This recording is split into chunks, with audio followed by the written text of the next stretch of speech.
Time for our hot topics, and we've got registered dietitian Felicia Stoller back here with us. Thanks for joining us. Thanks for having me. This is a good one, Felicia. I think that you might already know about this one based on your background, though. You know, when you were in college, you had to take a lot of classes. A lot of classes you didn't want to take, right? Right, Some of them not so fun. Yeah. Well, there's a university in Pennsylvania, it's Lincoln University, has actually instituted a requirement that the first-year students who come onto campus and they have a body mass index, or BMI, of 30 or higher, have to either lower that BMI or they have to take a class that teaches them about fitness, health, so forth and so on.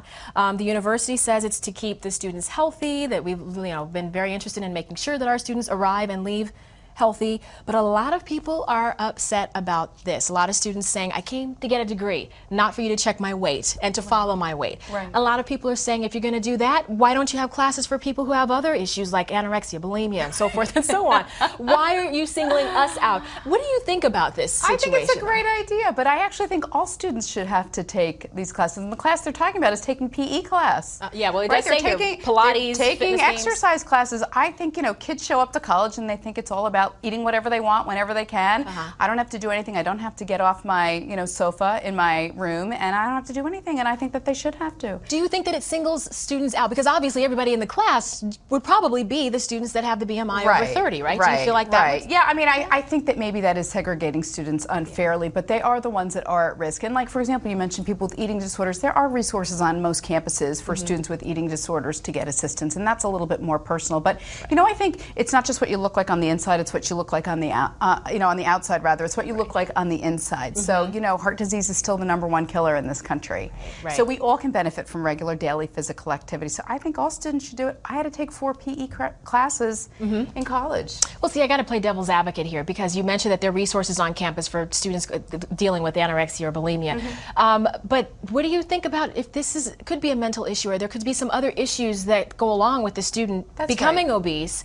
Could that affect a student if they're sitting in a class and it's not all about the exercise, it's not all about the fitness, there's some other underlying issues that class might not address? Well, hopefully the instructor has enough wherewithal to direct them to the resources so they could get assistance on campus. There are dietitians that are on campus, so they could get that sort of skilled intervention that they need and care. And if they do need psychological assistance because there's something else going on, I'm sure that they could get that as well. But I think that's a really interesting hot topic. It is interesting. A lot of people not letting this one go. They're saying, why are you making other students that are obese pay for another extra class to graduate?